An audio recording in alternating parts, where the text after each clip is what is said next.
الحمد لله وكفى وسلام على عباده الذين اصطفى أما بعد فأعوذ بالله من الشيطان الرجيم بسم الله الرحمن الرحيم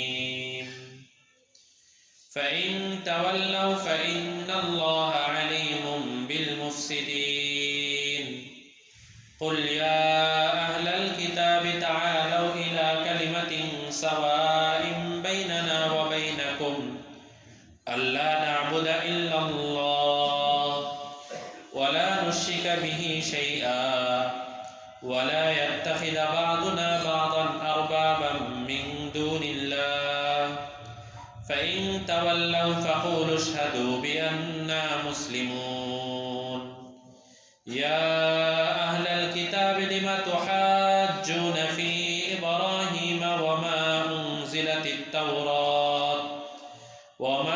أنزلت التوراة والإنجيل إلا من بعده أفلا تعقلون صدق الله مولانا العظيم الحمد لله الحمد لله الحمد لله সূরা আলে ইমরানের 63, 64, 65 মোট 3 আয়াত আপনাদের সামনে তেলাওয়াত করেছি।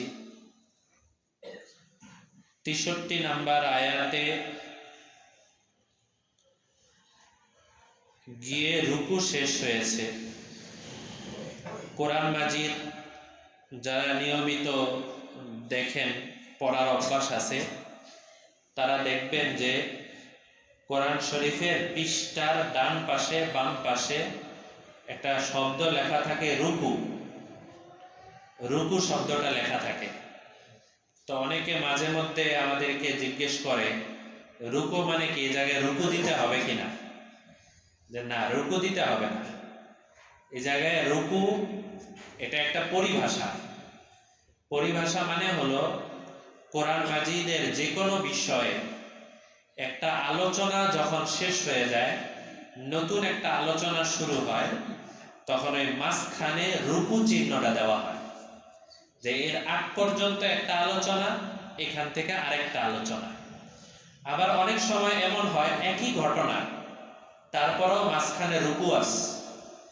এটার কারণ হলো একই ঘটনা, কিন্তু ঘটনা এক জায়গায় এখানে শেষ, এই রুকুর পর থেকে নতুন আরেকটা শুরু। এই জন্য মাঝখানে রুকু চিহ্ন দেওয়া হয়। তো এটা একটা বোঝার উপায় যে কোন জায়গায় কোন ঘটনাটা শেষ। কোরআন শরীফ তেলাওয়াত করার সময়ও অনেক সময় রুকু খেয়াল রেখে তেলাওয়াত করতে পারলে ভালো, তাহলে একটা ঘটনা শেষ হলো।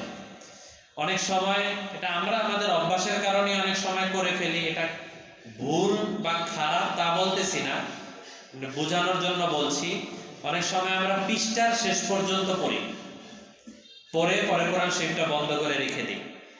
কিন্তু পৃষ্ঠা শেষ পর্যন্ত যে জায়গায় গিয়ে আমি রেখে দিলাম, দেখা গেল ওই জায়গায় গিয়ে অর্ধেক কথা হয়েছে, সামনে আরেকটা কথা হলে কথাটা শেষ হবে ওই কথাটা অপর পৃষ্ঠায়।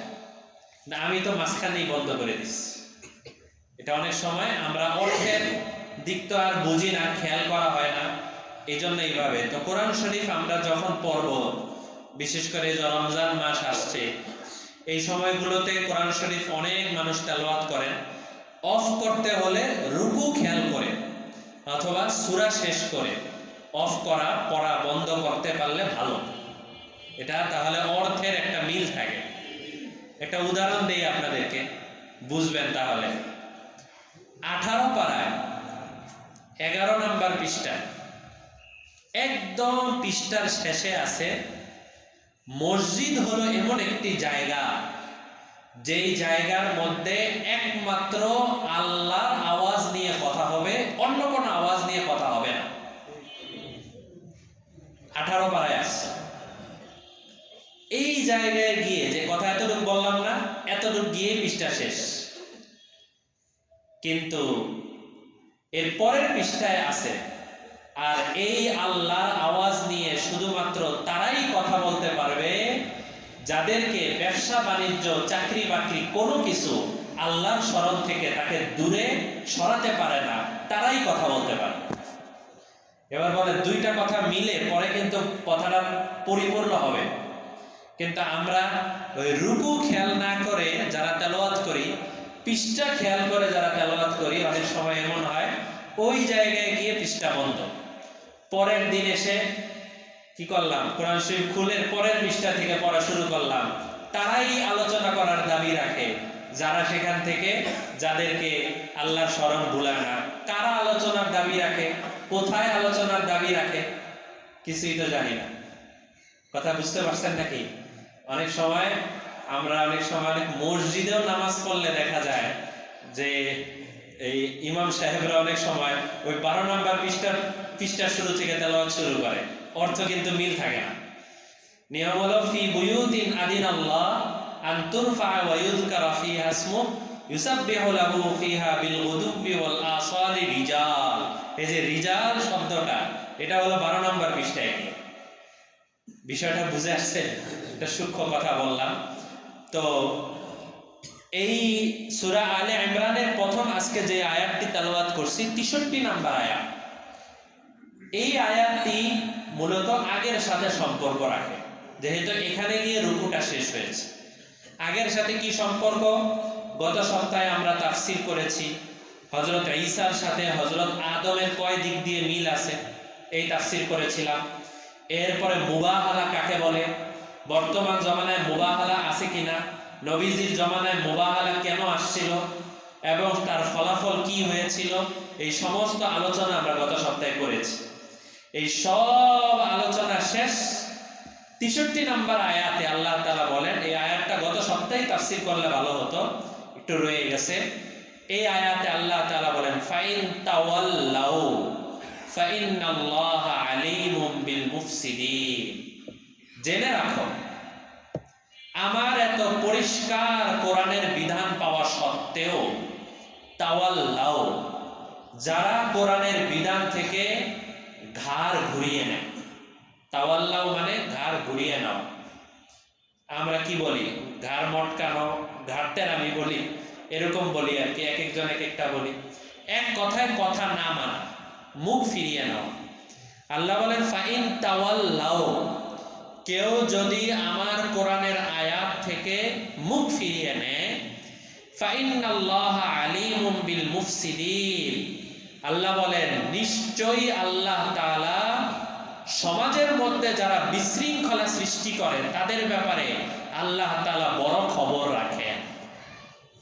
দেখেন, এখানে কিন্তু সমাজের মধ্যে বিশৃঙ্খলা সৃষ্টিকারীদেরকে নিয়ে কোনো আলোচনা হচ্ছে না, আলোচনা হচ্ছে কোরআন শরীফ থেকে মুখ ফিরিয়ে নেওয়া, নবীজির হাদিস থেকে মুখ ফিরিয়ে নেওয়া। তো আল্লাহ বললেন যারা কোরআনের আয়াত থেকে মুখ ফিরিয়ে নেয়, নিশ্চয়ই আল্লাহ তাআলা সমাজের মধ্যে বিশৃঙ্খলা সৃষ্টিকারীদেরকে আল্লাহ তাআলা খবর রাখেন। এর দ্বারা কি বোঝা যায়, যারাই কোরআনের আয়াত থেকে মুখ ফিরিয়ে নেয় তারা যতই শান্তির দাবিদার হোক, তারা মূলত বিশৃঙ্খলা সৃষ্টিকারী। এটা স্পষ্ট আয়াত দ্বারা।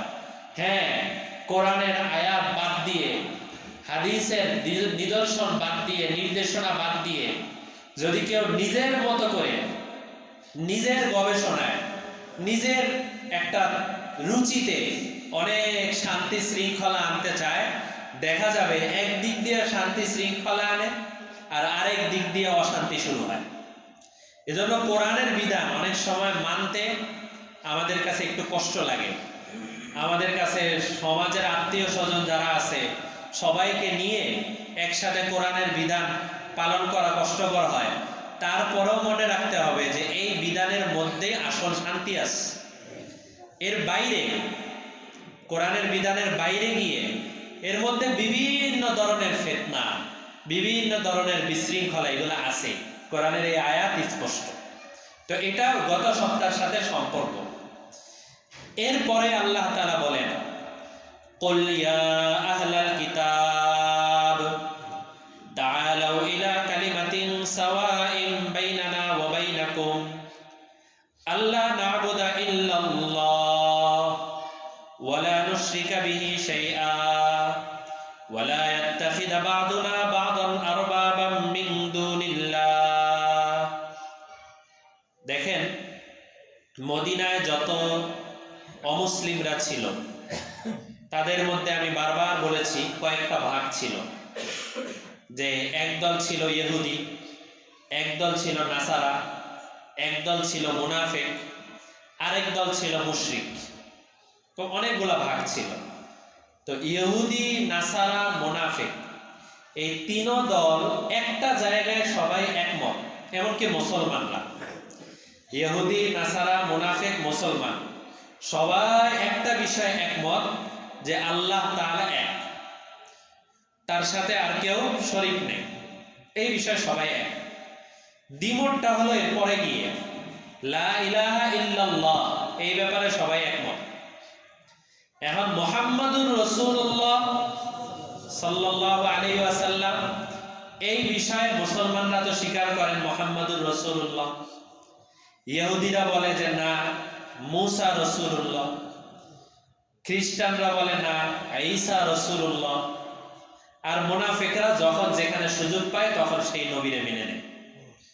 তারা নির্ধারিত কোনো তাদের ধর্ম নেই। তাদের যখন মনে চায় ইহুদিদের সাথে গিয়ে চা খেতে, ওখানে গিয়ে চা খায়। আবার মনে চাইলে নাসারাদের সাথে, এবং বলে এক পাড়ার মধ্যে গেছে তাফসিরে, এবং তারা বলে যে আরে আমরা ওই দলের সাথে ওই যে ওই দিন চা খাইতে দেখছো, ওইটাতে এমনি, ওইটা এমনি ওদের সাথে তাল দিছে, আসলে তো আমি তোমার দলের লোক। মুনাফিকদের অভ্যাস হলো এটা। ওয়াইদা খালাউ ইলা শায়াতিনিহিম, যখনই তারা বড় বড় নেতাদের সাথে মিলে ক্বালু ইন্না মাআকুম, আসলে তো আমরা তোমাদের, ইন্নামা নাহনু মুস্তাহজিউন, ওই যে মুসলমানদের সাথে গিয়ে একটু নামাজ পড়ি, ওদের সাথে গিয়ে একটু ঘোরাফেরা করি, ওগুলা ঠাট্টা বিদ্রুপ করি, আমরা ওদের সাথে মজা করি, ওদের সাথে একটু তাল দিয়ে চলি, মুস্তাহজিউন, ঠাট্টা করা। এটা হলো এক শ্রেণীর। তো আল্লাহ তাআলা এই আয়াতের মধ্যে বিশেষ করে এই যত ইহুদি, নাসারা, মুনাফিক যারা আছে সবাইকে একটা কথা বলার জন্য আল্লাহ তাআলা ডাক দিয়েছেন। কি ডাক? উল, হে নবী আপনি বলেন, ইয়া আহলাল কিতাব, হে আহলে কিতাব যারা আছো তোমরা, তাআলাও, আসো আমরা একসাথে মিশে যাই। কোন দিক থেকে? ইলা কালিমাতিন সাওয়াইন বাইনানা ওয়া বাইনাকুম, একটা বিষয় তো তোমরা আর আমরা সবাই একমত। ইলা কালিমা, এমন একটা কালেমার বিষয়, সাওয়াইন বাইনানা ওয়া বাইনাকুম, আমরাও সেটা স্বীকার করি, তোমরাও সেটা স্বীকার করো। সেটা কি? আল্লাহ না'বুদা ইল্লাল্লাহ, আমরা আল্লাহ ছাড়া আর কারো ইবাদত করব না। ওয়ালা নুশরিকা বিহি শাইআ, আমরা আল্লাহর সাথে অন্য কাউকে শিরিক করব না। এই দুইটা বিষয়।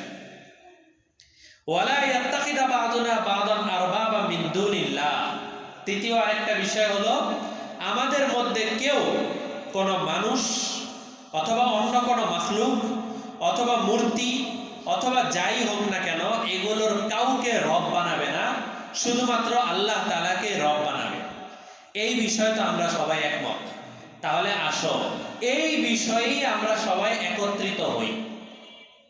আমাদের নবীজি যখন তাদেরকে ডাক দিলেন, এই বিষয়ে কিন্তু তারাও স্বীকার করে, কিন্তু এই ডাক দেওয়ার পরেও তাদেরকে নবীজি একত্রিত করতে পারেন নাই।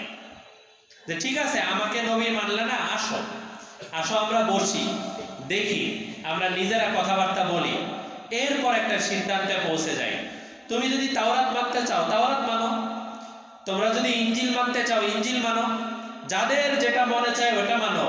যেই কিতাবই মানো না কেন, ওই কিতাবের মধ্যেই আছে শেষ জমানায় একজন নবী আসবে যার হিজরতের জায়গা হবে খেজুর গাছের জায়গা, এবং সব আকার আকৃতি দেওয়া আছে। ওইগুলো অনুযায়ী তো আমার উপরে তোমাদের ঈমান আনতে হবে, তাই না? তোমাদের নিজেদের কিতাব মানলেই তো ওটার উপরে ঈমান আনতে হবে, আলাদা করে আমার কথা তো মানার দরকার নেই। আল্লাহ তাআলা এরপরে বলে দিচ্ছেন, ফাইন তাওয়াল্লাউ, দেখবেন ইয়া রাসূলুল্লাহ আপনি এদেরকে ডাক দিলেও এরা মুখ ফিরিয়ে নেবে, এরা আপনার সাথে বসতেও পারবে না, আপনার কাছেও থাকতে পারবে না। ফাকুলু ইশহাদু বিআন্না মুসলিমুন, তখন আপনি তাদেরকে জানায়া দেন, হে ইহুদিরা, হে নাসারারা, তোমরা যারাই আছো না কেন তোমরা সাক্ষী থাকো, আমরা সবাই আল্লাহর জন্য নিজেকে সারেন্ডার করে দিলাম, মুসলিমুন, আমরা সবাই মুসলমান হয়ে গেলাম, এই কথা ঘোষণা দিয়ে গেল। কেন? এখানে তো উচিত হলো স্বাভাবিকভাবে ঘোষণা না দিয়ে কেন আসবেন না, কেন বসবেন না, আসেন আমরা বসি, আসেন আমরা কথাবার্তা বলি। কিন্তু ইসলামের একটা শিক্ষা হলো, আমরা অনেকদিন জুমার বয়ানে ইবাদুর রহমানদেরকে নিয়ে আলোচনা করছিলাম না, রহমানের প্রিয় বান্দা। ওটার মধ্যে 2 নাম্বারই হলো ইদা খাতাবাহুল জাহিলুন ক্বালু সালামা। যদি কোনো মূর্খ ব্যক্তিরা বেশি বাড়াবাড়ি করে, বেশি ঝগড়া করতে যায়, বেশি কথাবার্তা বলে, তাহলে এদের সাথে কোনো সময় তর্ক না বাড়ানো, জানায় দেওয়া সালামা, ভাই আপনি আপনার মতো থাকেন। তো আমাদের নবীজি এই জিনিসটাই শিক্ষা দিলেন এবং আল্লাহ তাআলা শিখিয়ে দিলেন যে আপনি বলে দেন আমরা মুসলমান আছি, যদি এবার আপনারা বসতে না চান, আপনারা আমাদের সাথে কথা বলতে না চান, সেটা আপনাদের বিষয়, কিন্তু আমরা বলে দিলাম যে আমরা মুসলমান। এই বিষয়ে আমরা সবাই একমত। এখানে একটা জিনিস আমরা একটু ভালো মতো খেয়াল রাখার বিষয়, ইসলামের বিধান হলো 2 ধরনের। এক ধরনের বিধান হলো যেটা মনের সাথে সম্পর্ক রাখে, আরেক ধরনের বিধান হলো যেটা অঙ্গ প্রত্যঙ্গ দ্বারা প্রকাশ করতে হয়। বুঝে আসছে? যেটা মনের সাথে সম্পর্ক রাখে এটা বাহির থেকে দেখা যায়, আর যেটা অঙ্গ প্রত্যঙ্গ দ্বারা প্রকাশ করতে হয় এটা ভিন্ন জিনিস। যেটা মনের সাথে সম্পর্ক রাখে ওটাকে বলা হয় আকীদা। ওটাকে কি বলা হয়? আকীদা। আর যেটা অঙ্গ প্রত্যঙ্গ দ্বারা প্রকাশ করতে হয় ওটাকে বলা হয় আমল। যেমন নামাজ, এটা আকীদা না আমল? রোজা আমল, হজ আমল, যাকাত আমল, এগুলো সব অঙ্গ প্রত্যঙ্গ দ্বারা প্রকাশ করতে হয়। মানুষের সাথে ভালো আচরণ করা আমল, সব আমল। আরেকটা হলো আল্লাহকে এক বলে স্বীকার করা বা এক বলে বিশ্বাস করা, এটা মনের সাথে সম্পর্ক না? হ্যাঁ, মুখেও স্বীকার করতে হবে, কিন্তু মূল কিন্তু মনের সাথে। নবীজিকে শেষ নবী বলে বিশ্বাস করা, এটা কি মনের সাথে সম্পর্ক না? আল্লাহর সাথে অন্য কেউ শরীক নাই, মনের সাথে সম্পর্ক না? আমাকে বাচ্চা কাচ্চা দেওয়ার মালিক একমাত্র আল্লাহ, আমার এই পীর বাবা মাজার এগুলো কিচ্ছু না, এটা মনের সাথে সম্পর্ক না? এগুলো সব আকীদা। মনে রাখবেন, আমলের মধ্যে যদি কোনো ত্রুটি হয় আল্লাহ তাআলা চাইলে সেটা মাফ করে দিতে পারেন। আল্লাহ তাআলা মাফ করে দিবেন। অনেক জায়গায় অনেক হাদিসের মধ্যে আছে অমুক আমল করলে মাফ, অমুক আমল করলে মাফ, অমুক আমল করলে মাফ। হজের কথা তো আপনাদেরকে বহুবার শুনাইছি যে নবীজি বলছেন আরাফার ময়দানে কেউ হাজিদের সময় হজ করলো, আরাফার ময়দানে গিয়ে আল্লাহর কাছে কান্নাকাটি করে মাফ চাইলো, আর সে মনে করলো যে এখনো আমার জীবনের গুনাহগুলো মাফ হয় নাই, তাহলে সে কেমন যেন আল্লাহর ব্যাপারে খারাপ ধারণা করলো। তার মানে আরাফার ময়দানে গিয়ে কান্নাকাটি করলে আল্লাহ তাআলা অবশ্যই মাফ করে দেন।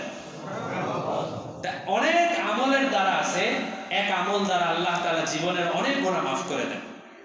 কিন্তু আকীদার ক্ষেত্রে কেউ যদি ত্রুটি রাখে, আল্লাহর সাথে আরেকজন শরীক থাকতেও পারে, নবীজি মনে হয় শেষ নবী না।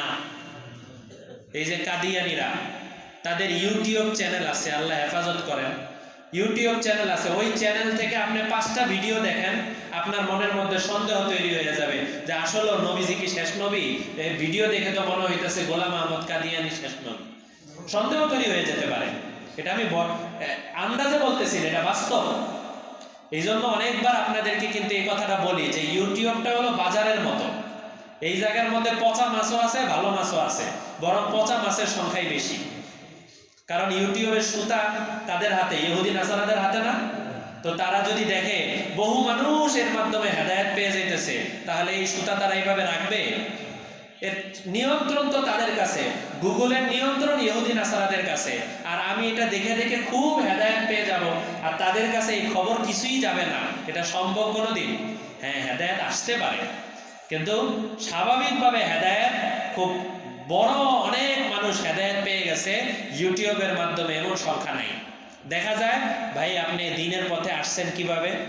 আমি একদিন মসজিদে গেছিলাম, খতিব সাহেব হুজুরের কিছু কথা শুনছি, আমার এরপর থেকে পরিবর্তন হয়ে গেছে। বেশিরভাগ মানুষের দেখেন, তাবলিগে গেছি, আল্লাহ ওয়ালাদের বয়ান শুনছি, আমার পরিবর্তন হয়ে গেছে।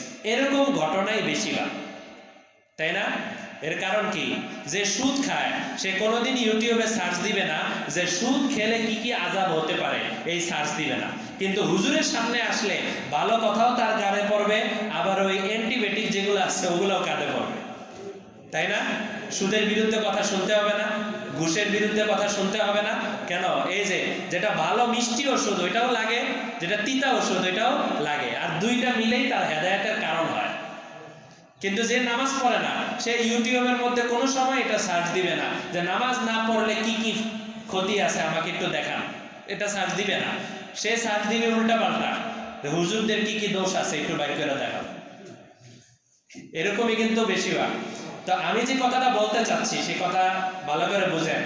আমলের ক্ষেত্রে কোনো ত্রুটি হলে সেই ত্রুটি আল্লাহ তাআলা মাফ করে দিতে পারেন, কিন্তু আকীদার ক্ষেত্রে যদি ত্রুটি হয় তাহলে সেই ত্রুটি আল্লাহ তাআলা মাফ করবেন না। শিরিক করলে, নবীজিকে শেষ নবী বলে বিশ্বাস না করলে, আল্লাহ রসুলের সাহাবায়ে কেরাম যারা আছে তাদেরকে নিয়ে বিভিন্ন ধরনের কটূক্তি করলে, বিভিন্ন নবীদেরকে নিয়ে বদনাম করলে, এগুলা সব হলো আকীদার বিষয়।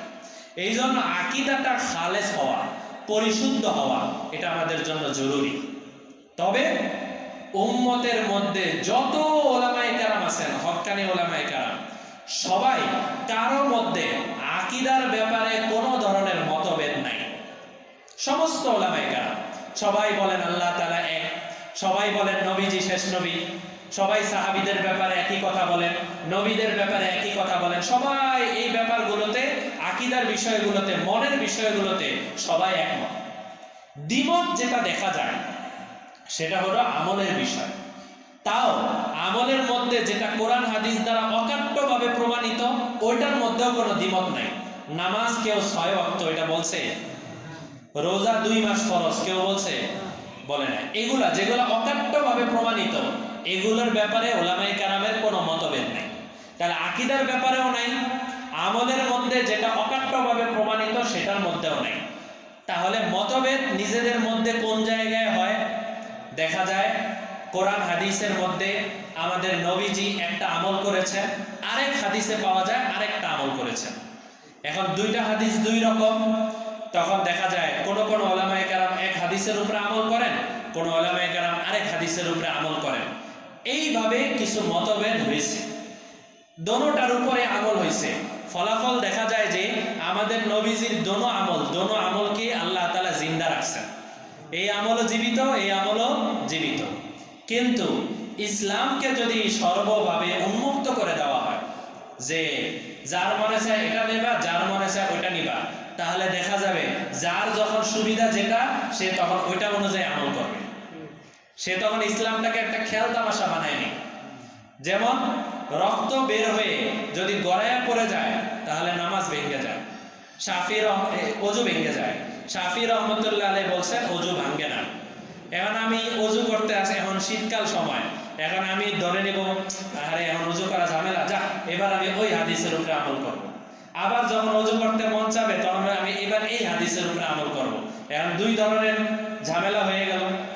এই জন্য পরবর্তীতে সাহাবীদের পরে যারা তাবেঈন ছিলেন, নবীর পরে সাহাবী, সাহাবীদের পরে তাবেঈন, তাবেঈনদের মধ্যে অনেক ধরনের মতভেদ ছিল, কিন্তু সমস্ত ওলামায়ে কেরাম একটা বিষয়ে একমত হয়েছেন যে আমরা যত মাসালা আবিষ্কার করি না কেন, আমরা দেখতে পাই আমরা আবিষ্কার করতে করতে করতে করতে শেষ সিদ্ধান্তে যেই জায়গায় গিয়ে পৌঁছি, ইমাম আবু হানিফা বহু আগে ওই সিদ্ধান্ত দিয়ে গেছে। এর দ্বারা উদ্দেশ্য কি? ইমাম আবু হানিফা রহমতুল্লাহ আলাইহি যেহেতু আগের থেকে কোরআন হাদিস বের করে একটা সিদ্ধান্ত দিয়ে গেছেন, সুতরাং এটা আমাদের জন্য মানা সহজ, পাওয়া সহজ, ধরা সহজ, তাই ওইটা আমরা নিয়ে আমল করতে থাকি। এর দ্বারা উদ্দেশ্য কি? নবীজিকে বাদ দিয়ে আমরা ইমাম আবু হানিফাকে নবী বানিয়ে নিছি। অনেক মানুষ এমন আছে যারা বলে মাযহাব কোত্থেকে আসলো? আবু হানিফাকে, আল্লাহকে মানবো, নবীজিকে মানবো। কয়েকদিন পরে দেখবো যে আপনি জিজ্ঞেস করলেন, এই ভাই এই আমলটা এইভাবে করতে হবে, এই তুমি কোথায় পেয়েছো? আমাদের খতিব সাহেবের মুখ থেকে শুনছি। খতিব সাহেব আবার কি?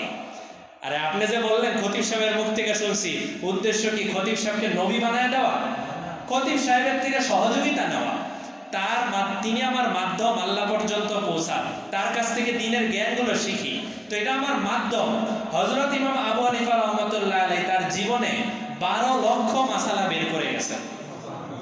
12 লক্ষ মাসালা। হযরত ইমাম শাফিঈ উনি বলছেন, পৃথিবীতে যত মানুষ কিয়ামত পর্যন্ত আসবে তারা সবাই এই মাসলা মাসাইলের ক্ষেত্রে আবু হানিফার বাচ্চার মতো। মানে বহু গবেষণা করে বহু বড় মুফতি সাহেব হয়ে যত স্তরে পৌঁছবে দেখা যাবে আবু হানিফার বাচ্চা। তো এখন আবু হানিফা রাহমাতুল্লাহ আলাইহি এত মাসালা দিয়ে দিয়ে দিয়ে দিয়ে উনি বের করে দিয়ে গেছেন, এটা আমাদের জন্য বুঝতে সহজ, এই জন্য আমরা সেটা গ্রহণ করি। কোন জায়গায় যদি আমাদের জন্য বুঝতে কোনো ধরনের এদিক সেদিক হয়, আমরা কিন্তু ইমাম আবু হানিফাকে মানি না। বিশ্বাস হয়? হযরত ইমাম আবু হানিফা রাহমাতুল্লাহ আলাইহি বলে গেছেন, একজন বাচ্চা যদি কোনো ধরনের বালেগ হওয়ার কোনো আলামত প্রকাশ না পায়, চলছে চলছে বালেগ হওয়ার কোনো আলামত তার প্রকাশ পায় নাই, তাহলে 18 বছর বয়সে তাকে বালেগ ধরা হবে। ইমাম আবু হানিফা রাহমাতুল্লাহ আলাইহির ছাত্র উনি বলছেন, আমার আবু ইউসুফ রাহমাতুল্লাহ আলাইহি উনি বলছেন, আমার ওস্তাদের জমানা অনেক ভালো ছিল, কিন্তু এই জমানায় ওই মাসালা দেওয়া যাবে না। কোন মানুষের মধ্যে যদি বালেগ হওয়ার কোনো প্রমাণ না পাওয়া যায়, তাহলে 15 বছর বয়সেই তাকে বালেগ ধরা হবে। এখন পর্যন্ত সমস্ত ওলামায়ে কেরাম, এমনকি যারা মাযহাব মানে না তারা পর্যন্ত বলে যে 15 বছরেই একজন বাচ্চা বালেগ হবে। কিন্তু এটা কোরআন থেকে অথবা হাদিস থেকে স্পষ্ট একটা হাদিস দেখা অথবা একটা আয়াত দেখা কোথাও পাবেন। তাহলে ওনারা কোত্থেকে পাইলেন?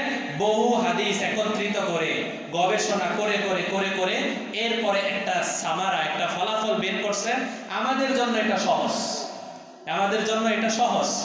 যেমন দেখেন, পেঁয়াজের দোকান থেকে যদি আপনি বলেন 1 কেজি পেঁয়াজ দাও, বিনিময়ে আমি তোমার 2 কেজি পেঁয়াজ দিব, তাহলে এটা সুদ। কিন্তু ডিমওয়ালার দোকান থেকে আপনি যদি বলেন একটা ডিম দাও, বিনিময়ে আমি তোমার 2টা ডিম দিব, তাহলে এটা সুদ না। আমি মাসালা বললাম আপনাদেরকে। এখন এটার মধ্যে সুদ, এটার মধ্যে সুদ না। 1 লাখ টাকার বিনিময়ে 2 লাখ টাকা দিতে হবে ব্যাংকে, অথবা 1 লাখ টাকা জমা দিলাম, ফেরত পাইলাম 2 লাখ টাকা, 5 লাখ টাকা, এটা সুদ। কিন্তু ডিমের দোকানের মধ্যে সুদ না। কেন 2 জায়গায় 2 হুকুম? বিধান কেন ভিন্ন? হযরত ইমাম আবু হানিফা এগুলো সব বের করে দিয়ে গেছে। কিন্তু আমাদের নবীজির হাদিসের মধ্যে এই ডিম আর টাকা এগুলোকে এভাবে ভেঙে ভেঙে পাওয়া যাবে? সম্ভব? তাহলে ইমাম আবু হানিফাকে আমরা মানার অর্থ কিন্তু এটা না যে আল্লাহ এবং তার রাসূলকে বাদ দিয়ে দিলাম, অসম্ভব। ইমাম আবু হানিফাকে মানতেছি হলো আমাদের জন্য সহজ, বুঝতে এটা সহজ, তাই বলে আমরা উনাকেই ধরে বসে থাকবো, উনার বাইরে গেলে কোনো কিছু মানবো না, এমন কোনো কথা নাই। অনেক সময় আমাদেরকে এই কথাটা বলা হয় যে আল্লাহ একজন, নবী একজন, মাযহাব কেন 4টা? 4টা মাযহাবই সঠিক, যে যেই মাযহাব পালন করুন। তবে যে যে এলাকায় আছে ওই এলাকার মুফতি সাহেবরা, অধিকাংশ মুফতি সাহেবরা যেই মাযহাবের অনুসরণ করে, ওই এলাকার মানুষদের জন্য ওই মাযহাবের অনুসরণ করা জরুরি। সুতরাং আমাদের এই জায়গায় এসে যদি কেউ দাবি করে আমি শাফি মাযহাবের অনুসারী, তো শাফি মাযহাবের সমস্ত মাসালার জন্য মুফতি সাহেব পাওয়া যাবে, কিন্তু আবু হানিফার মাসালা বলার জন্য মুফতি সাহেব ঘরে ঘরে পাওয়া যাবে, মাদ্রাসায় মাদ্রাসায় পাওয়া যাবে। তো এই যে যে এই আয়াতটা আছে না, আজকের যে এত লম্বা কথাগুলো কেন বললাম বুঝেন। আজকের যে আয়াতটা, এই আয়াত থেকে ওই ভাইয়েরা অনেক সময় আমাদেরকে ভুল বোঝায়। কোরআনের আয়াত আছে, তোমরা আসো সমান কথার দিকে, আমাদের মধ্যে কোনো ভেদাভেদ নাই, কেন আমরা হানাফি, শাফি, মালিকি, হাম্বলির দিকে যাব? এই আয়াত থেকে এটা বের করে। অথচ এই আয়াতে কি আমলের কথা বলা হয়েছে না আকীদার কথা বলা হয়েছে? আকীদার কথা বলা হয়েছে যে আমরা আল্লাহর ইবাদত করব, এর সাথে আর কাউকে শরীক করব না। কিন্তু আকীদার আয়াতটাকে নিয়ে আমলের মধ্যে, তাও ওই ছোটখাটো যে আমলগুলো, বড় বড় আমলের মধ্যে কিন্তু কোনো মতভেদ নাই, ছোটখাটো আমলের মধ্যে নিয়ে এই আয়াত ফিট করে মানুষের মধ্যে সন্দেহ তৈরি করে দেয়।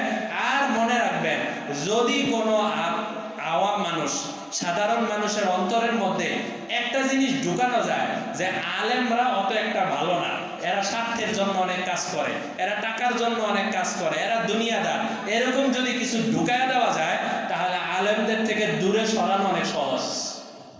আলেমদেরকে যারা কাজে লাগে তারা ঠিকই কাছে টানে, আবার যারা চায় এদের থেকে দূরে সরাইতে পারলে মানুষকে গোমরা করা সহজ। এজন্য আমাদের সমাজে দুই শ্রেণীর মানুষ দেখবেন। এক শ্রেণীর মানুষ হলো আপনারা যারা আছেন তারা অনেকেই বলেন আলহামদুলিল্লাহ হক্কানি ওলামায়ে কেরামের সাথে আমরা আছি। আর আরেক ধরনের মানুষ আছে যারা বলবে আমগোর সাথেও আলেম আছে। কি বলবে? আমগোর সাথেও আলেম আছে। যত রাজনৈতিক দল আছে তার সাথে আলেমদের দল থাকে না? তো থাকে কি না? তো আমগোর সাথেও আলেম আছে। আরেকটা হলো আমরা আলেমদের সাথে আছি। দুই কথার মধ্যে পার্থক্য আছে কিনা? পার্থক্য আছে। তো আমরা আলেমদের সাথে আছি, ওলামায়ে কেরাম যেটা বলবেন ওটার সাথে আমরা আছি, এটা হলো হক তরিকা। আরেকটা হলো আমাদের একটা দল আছে, এর সাথে কিছু আলেম নিয়ে রাখছি, এবার সঠিক বেঠিক ওটা ভিন্ন বিষয়, এটা কিন্তু সহি না। বিষয়গুলো বুঝতে পারছি? তো দেখা যায় এই যে সামনে রমজান মাস আসবে, এই সময় তারাবি নিয়ে এক গ্রুপ, শবে বরাত নিয়ে এক গ্রুপ, শবে কদর নিয়ে এক গ্রুপ, এই বিভিন্ন ধরনের কথাবার্তা। আর আমাদের দেশের সরকার একটা কথা বলে দিছে যে কি, যে মত প্রকাশের স্বাধীনতা, যে যেভাবে মনে চায় সেভাবে মত প্রকাশ করতে পারে, মত প্রকাশের স্বাধীনতা দিয়ে দিছে। এবার যার যেভাবে মনে চায়।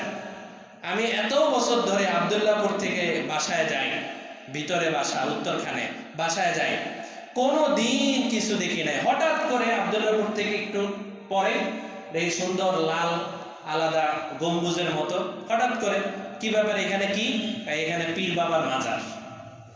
এত বছর ধরে আসা যাওয়া করে এই জায়গায় কোনো মাজার ছিল না, হঠাৎ করে এখন এখানে মাজার, এখানে সবাই টাকা পয়সা দিতেছে। কিছুদিন এটা চলছে, এখন দেখি আবার মাজার নেই। আল্লাহ জানে কেউ উঠায় দিছে কিনা, না কি হয়েছে। এই যে দেখেন আমাদের দেশে এই মাজার শুধু একটা গম্বুজ দিয়ে বসাতে পারলেই হলো, এরপরে টাকা পয়সা পড়তে থাকে। ঠিক তেমনি ভাবে রমজান মাসে একটা মাসালা উঠাই দিতেই পারলো, দেখবেন 8 রাকাতের পিছনে বহু মানুষ দৌড়াইতে থাকে। এটা বাস্তব। আল্লাহ তাআলা আমাদেরকে সহিভাবে কোরআনের তাফসীরটা বোঝার তৌফিক দান করেন। আপনারা আমার মহাব্বতের মানুষ, প্রিয় মানুষ, এই জন্য খোলামেলা এই কথাগুলো আলোচনা করি মাঝে মধ্যে, কারণ দরকার। কারণ এটা সমাজের মধ্যে এমন ফিতনা, এমন বিষয়, এটা এইভাবে বোঝানোর মতো অনেক সময় মানুষ পাওয়া যায় না। আল্লাহ আমাদেরকে তৌফিক দান করেন এবং কোরআনের সহি তাফসীর অনুযায়ী সবাইকে আমল করার তৌফিক দান করেন। ওয়া আখিরু দাওয়ানা আনিল হামদুলিল্লাহি রাব্বিল আলামিন।